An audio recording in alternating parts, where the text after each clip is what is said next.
Section 1.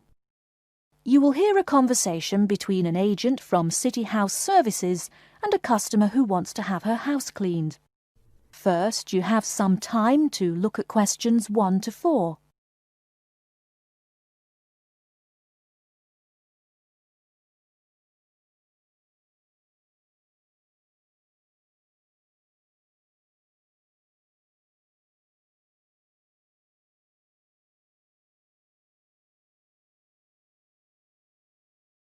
You will see that there is an example which has been done for you. On this occasion only, the conversation relating to this will be played first. Good morning, City House Services. How may I help you? Good morning. I'd like to arrange to have my house cleaned. Certainly. I just need to ask a few questions. First, could I take your name? Yes, it's Barbara Hill. The woman says that she is Barbara Hill, so Barbara Hill has been written in the space. Now we shall begin. You should answer the questions as you listen, because you will not hear the recording a second time. Listen carefully and answer questions 1 to 4. Good morning, City House Services. How may I help you? Good morning. I'd like to arrange to have my house cleaned. Certainly. I just need to ask a few questions. First, could I take your name? Yes, it's Barbara Hill. Thank you. Next, is your house in London? Yes, it's in Kingston in southwest London. Okay, southwest London and, what's the postcode? SW105. And what is the square footage and what rooms will be cleaning? The whole house is 268 square feet, and there is no need to clean all the rooms. I only want to have my bedrooms cleaned. Okay. How many bedrooms does the house have? 3 bedrooms. Oh no, sorry, we used to have 3 bedrooms, but we only have 2 bedrooms now. Are those single bedrooms or doubles? Doubles. Fine, 2 doubles. There's one more room which needs cleaning. It was used as a bedroom before, and now we have converted it into an office. I understand. 3 rooms have got to be cleaned. And are all of those rooms upstairs? Yes. Then downstairs we have a kitchen diner, conservatory and lounge. The kitchen diner is quite large and has the usual equipment: cooker with oven, refrigerator, cupboards and worktops. The conservatory has a lot of plants, but there's no need to take care of them. The lounge has a leather 3-piece suite and a large coffee table. Thank you. And do you keep any pets?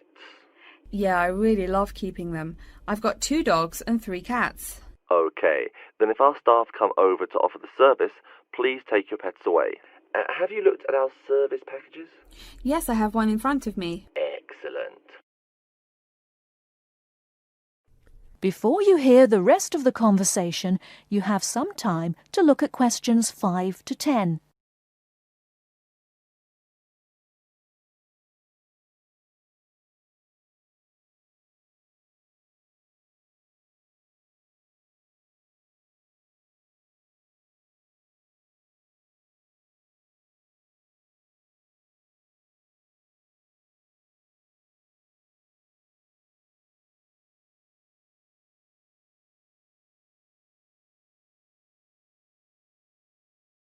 Now listen and answer questions 5 to 10. Any extra services you need? Switching bed linen, work in the garden, clean the glass in the conservatory, that kind of thing? No. Actually, replacing the bed linen, yeah, that would be good. No problem. I'll just make a note of that. How about curtains, mats and carpets? What would you like us to do with those items? The curtains. I'll have to think about that. I think we should have the carpets cleaned really well every quarter. Mats can just be done with the laundry. Of course. How about clothes? We can have our staff wash and iron them, or we can have them taken to a dry cleaner. Washing and ironing. No, just ironing. That'll be okay. Okay, fine. I know quite a bit about what you want now. I should let you know that we're located on 12 Amy's Road. That's Amyes. And we work on from Monday to Sunday except Tuesday and Wednesday. Could you let me know when is convenient for you? Next Friday. No. Oh, that's no good. My son invites his friends over in the afternoon that day. Perhaps next Thursday or next Saturday? Let me check. Okay, next Thursday. When is it convenient for us to come over and provide the service? Is it okay if we come in the morning? Or we may come in the afternoon. It depends on your schedule. I'm okay with any time. Just give me a call to let me know you're coming before you arrive. Sure we will. By the way, how long will it take for the service? We usually work 1 to 3 hours for house cleaning, and the work will take 3 hours at most. And of course, if it takes more than 3 hours, you should pay extra for it. Fine. So, let me just do some calculations. That is the end of section 1. You now have half a minute to check your answers.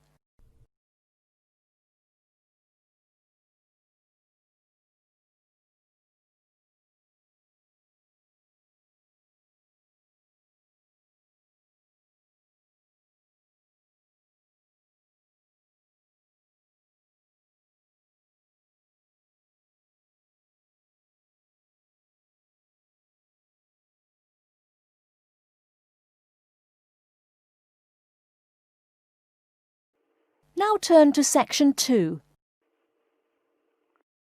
Section 2. You'll hear a talk by a security worker from Sydney Airport who is introducing the day-to-day operations of the Australian Quarantine Service. First, you have some time to look at questions 11 to 17.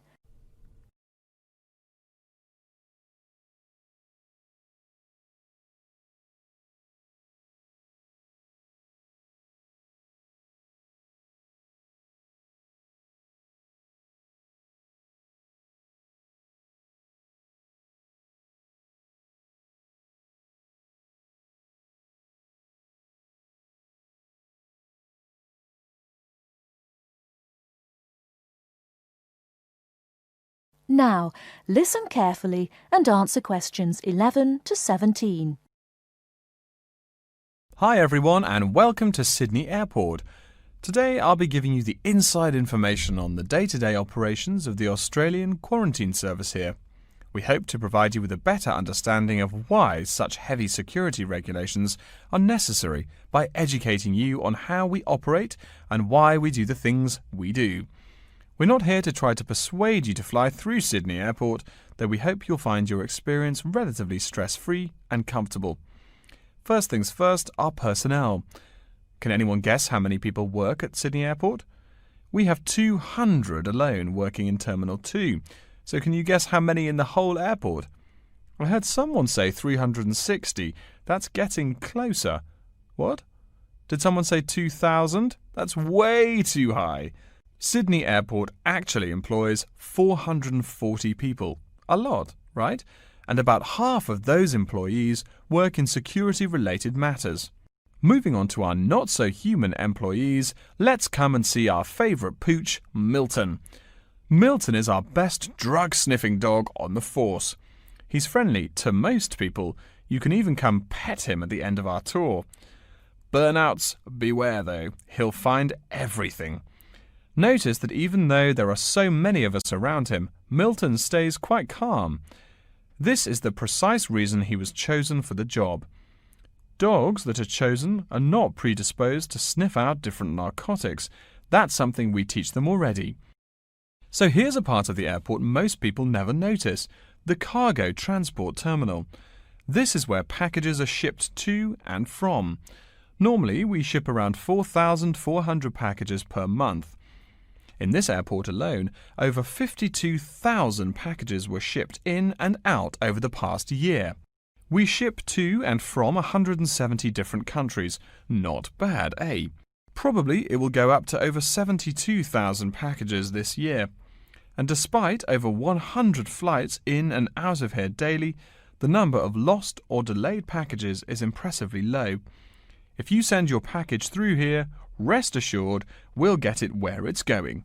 Let's move on to the area most of us are familiar with, the passenger terminals. In order to be allowed into this area, you must pass through security with your ticket and, if you're travelling internationally, your passport. If you're travelling domestically, you just need a legal form of ID. If you don't have those, you will not be allowed to pass through security and board your flight. During the security scan, your carry-on items will be checked for dangerous items such as weapons, sharp objects, and liquids that exceed our specified limit.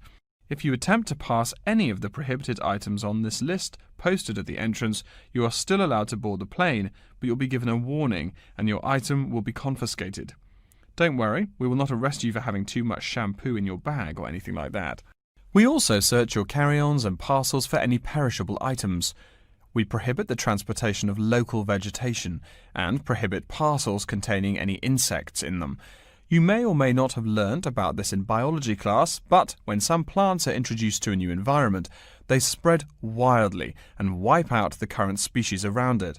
It is important to control the introduction of new plants into an ecosystem, so we must prohibit the transport of any fertile seeds.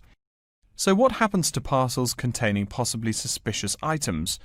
It's of course something we do not take lightly here. If an object passes through the scanner that appears suspicious in any way, it is separated out for manual search by a member of our trained security personnel. If an illegal plant or simple sharp object like a pocket knife is found, it is simply disposed of in our biohazard waste containers, and the package itself is returned to the sender, or passenger if it is for a passenger flight. More serious weapons are reported to higher authorities for investigation.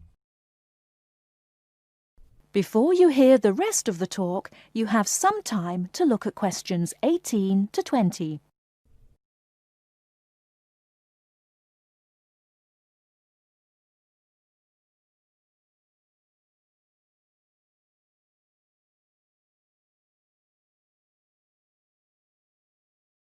Now listen and answer questions 18 to 20. As far as parcel security, the material of the parcel is important. For shipped goods, the most common material used and the most widely accepted is paper. Make sure it is packed sturdy enough with no rips or tears. We've definitely had packages rip open before due to haphazard packing. A more common problem, though, is the package labels. When an item does not make it to the right place, this is the most common reason. The label may not be in the right place or marked clearly enough. If you're receiving any items from abroad that must be declared, please remember our guidelines in order to ensure the timely delivery of your item. Make sure it is packed correctly, and we ask that you notify customs between 2 and 10 days within the item's scheduled arrival date. OK, before we move on, are there any questions? That is the end of section 2. You now have half a minute to check your answers.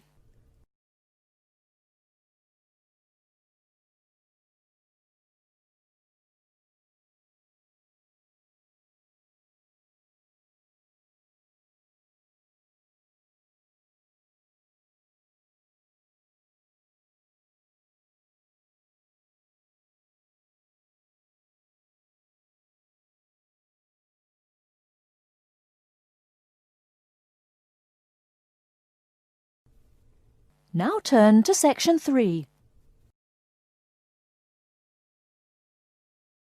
Section 3.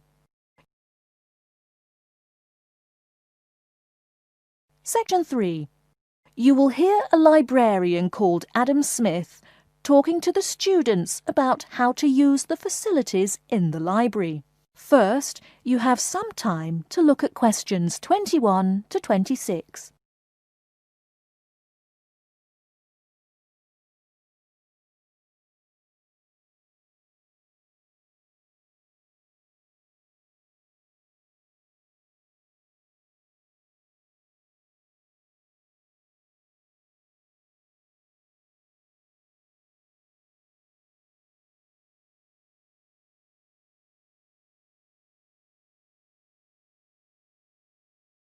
Now listen carefully and answer questions 21 to 26. Welcome. Please come in and gather over here around the tables. My name is Adam Smith, and I'm the librarian here. I'll show you around today and explain how to use these facilities. Hopefully, when I'm done with it, you'll know the ropes. And please feel free to let me know of any questions or concerns that you may have. Now we're at the gate of the library. Upon entering into the door, you'll find that the restrooms are on your left-hand side, and opposite them is a photocopy room. Many of you are wondering about the check-in and check-out process. What you have to do is go to the circulation desk, which is to the east of the photocopy room. The reading room is a really large area in the center of the library, just to the north of the circulation desk. I'm sure you won't miss it. If you're here to do research, this is where you should bring books to look through. However, if you're here to do any group projects or other interactive activities, I advise you to use one of the study rooms, which are just to the east of the reading room. Moving on to the southeast corner, we have the periodical section, just next to the study rooms. We have a collection of different newspapers and magazines in this section. You can get last week's weather reports, or all the top stories 5 years ago. Our periodicals can be traced back 20 years to the time when our school library was built. Our first question. Yes. Can we check out magazines from the library? I'm sorry, but you cannot take any periodicals out of the library. You're welcome to read them for as long as you want while you're here, but you cannot check them out. I wonder if there is any place where we can get some food in the library. Do we have a store here? Of course. The Food Service Center is just meters away from the study rooms. It's on the northeast corner as you look at the map. The Food Service Center offers different kinds of snacks, though it's not big. Well, moving on along to the west, you will find the Video Resource Center on your right hand. We have educational videos and documentaries, as well as major motion pictures. We ask that you pay attention to the tag on the video that you pick up, as many of our documentaries are for on-site viewing only and may not be taken out of the library. To the west of the Video Resource Center is our satellite TV station. Here we stream the news from Channel 19 for most of the day. How many channels does it have? It does have nearly 200 channels, but we generally will give top priority to channels with some big events, like presidential addresses or other breaking news. During the coverage of the presidential debate, students will take a break from studying and flock to watch it. Last, but perhaps most important, is the inquiry desk. It's just on the left-hand side when you walk into the library, so it's impossible to miss it. If you have any questions about how to use equipment or where to find something, come and ask the assistant. Don't be shy, because that's what they're here for. Before you hear the rest of the talk, you have some time to look at questions 27 to 30.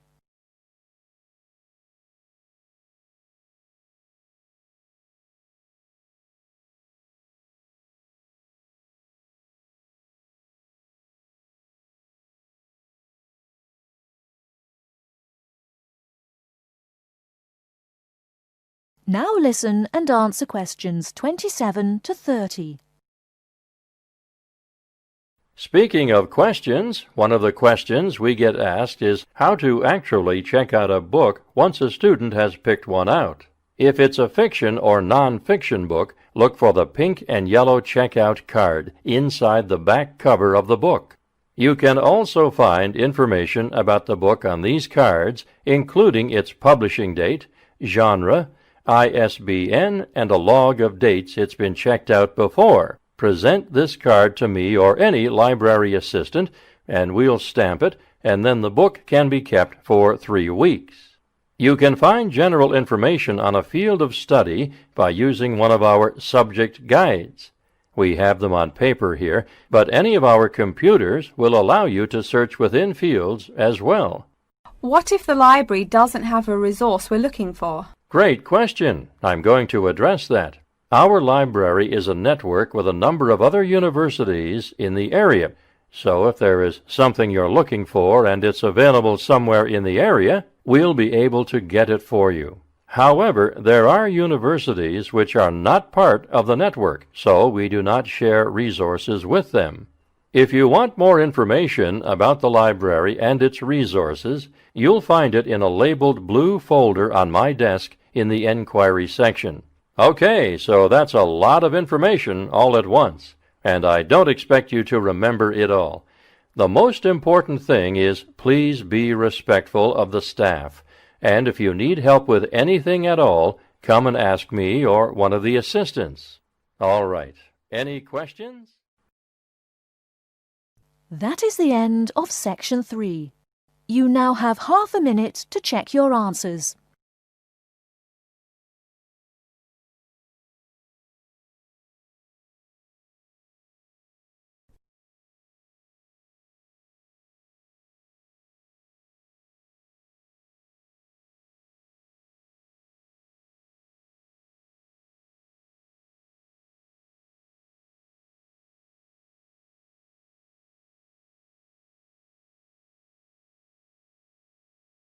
Now turn to section 4. Section 4. You will hear a lecture about Crocodylus niloticus and its living habits.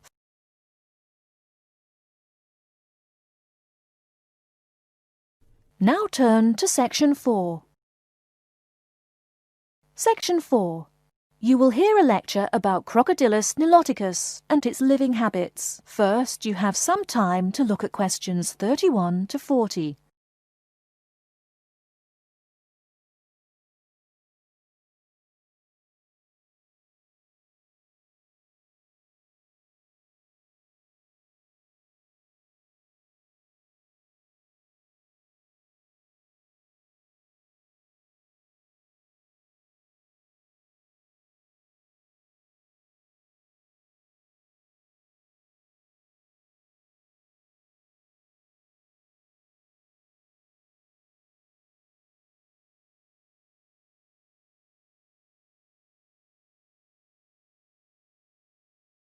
Now listen carefully and answer questions 31 to 40. Good morning. Today we will continue our study of Crocodylus niloticus by talking about its living habits. We've already discussed the evolutionary attributes that set it apart from its crocodile relatives. Does everyone remember that? Yes, it has an extremely narrow snout and 3 or 4 rows of protective scales on its back, as compared to 2 rows on other members of the Crocodylus genus. Let's take a look at how these carnivorous man-eaters live, where they live, and finally, whether they really deserve their vicious reputation. To start, I'd like to address a great question posed to me by a student during yesterday's office hours. We talked about the distribution of crocodiles in Africa and saw that they are highly concentrated in the south and west of the continent. This student noticed that on the map displaying the distribution of crocodiles across Africa, there were no crocodiles in the northern region, and found no mention in the literature of the existence of crocodiles in the north of Africa. Why might there be no crocodiles in North Africa? Let's save this question for later in the lecture. To find out more about the social habits of the African crocodile, one researcher named Tara Shine of the University of Ulster in Northern Ireland conducted a survey of the wetlands in Mauritania and received reports of 46 crocodiles living in one group, or float as we say when referring to crocodiles, though the usual number is a little less than half of that. In general, crocodiles are more highly concentrated in wet subtropical environments near bodies of water and rich vegetation. While South American crocodiles thrive in cool rainforests, the African crocodile is more equipped for heat. Though they can survive at the hot temperatures found in some deserts, they are not equipped to handle dry climates and thus cannot survive in places like the Sahara Desert of North Africa. As cold-blooded animals, crocodiles' core temperatures fluctuate from their average of 38 degrees Celsius as external conditions change. Thus, they need to avoid extreme temperatures. Others live an underwater life, keeping a body temperature close to that of the water. As their own unique method of regulating their body temperatures, some African crocodiles have made dens by digging holes in the ground to provide themselves with a cool, dark place to retreat from the hot African sun. Speaking of the hot African sun, let's go back to the question asked at the beginning of the lecture. We know that there used to be crocodiles in northern Africa, yet today there are none. What are some possible explanations for this? Some students have suggested that the African crocodile has evolved from a desert creature into a wetland creature, thus causing them to migrate south for more appropriate conditions. Others presume that the crocodile was hunted out of northern Africa by a fiercer predator. While these are intelligent guesses, the real story is a little bit different. The key to this migration is that the Sahara Desert did not always cover the north of Africa. About 8,000 years ago, the land was fertile wetlands, perfect for breeding crocodiles.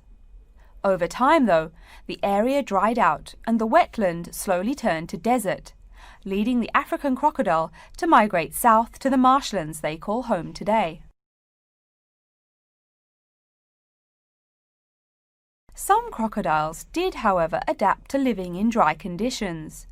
In Mauritania, some crocodiles have learned to survive in an area where they can go up to 8 months with no water, by spending the driest of times in what's called a torpor, or short period of hibernation. To utilize every bit of rainfall, these desert crocodiles dig underground caves that collect runoff, thus staying cool and hydrated. During the mating period in November and December, males attract females to their viciously protected territory through a number of behaviors that range from snapping their jaws all the way to sending infrasonic pulses through the water. Afterwards, the female digs a hole up to 60 centimeters in depth to store the eggs for an 80-day incubation period. The female protects these eggs during the period, and sometimes even helps crack the eggs with her snout at the end.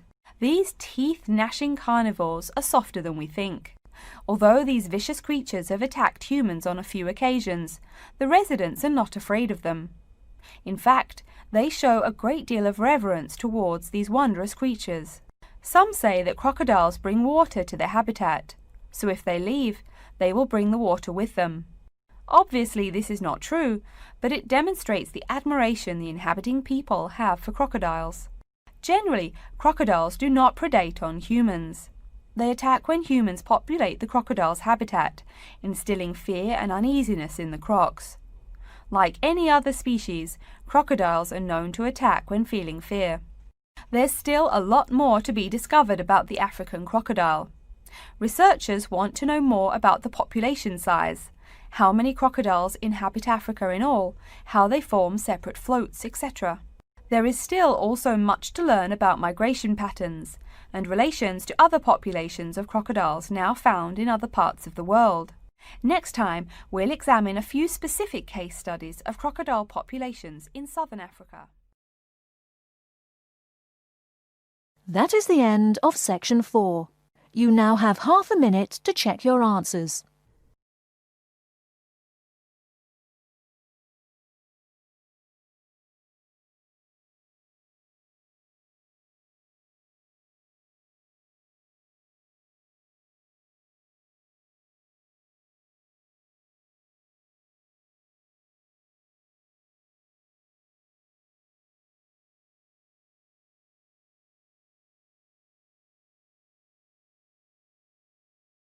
That is the end of the listening test. In the IELTS test, you will now have 10 minutes to transfer your answers to an answer sheet.